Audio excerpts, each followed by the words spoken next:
want to talk to you about sin today and temptation.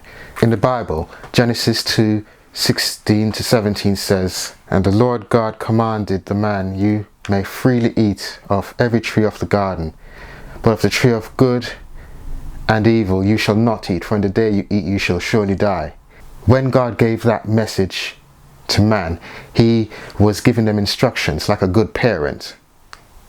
A parent would instruct their child on what to do, on things to say.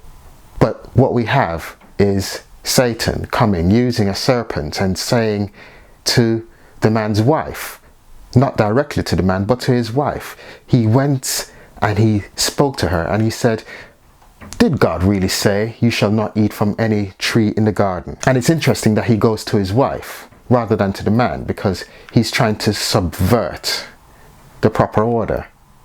He goes and he speaks to the wife and he questions her, and she responds by saying in verse 2, God said, "You shall not eat of the fruit of the tree that is in the middle of the garden, nor shall you touch it, or you shall die."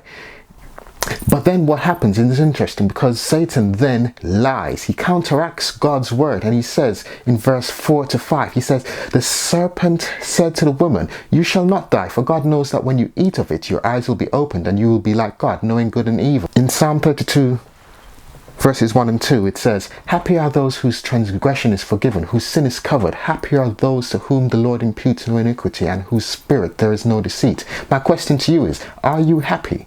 Are you happy?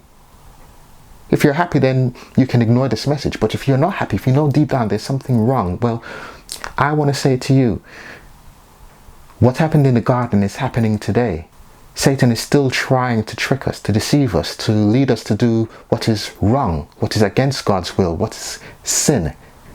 And in Romans 5, verse 18 to 19, it says, "Just as one man's trespass led to condemnation for all, so one man's act of righteousness leads to justification and life for all. Just as by one man's disobedience the many were made sinners, so by one man's obedience the many will be made righteous." That one man that was disobedient was Adam when he ate, when he disobeyed God. That one man who makes us righteous is Jesus by his obedience.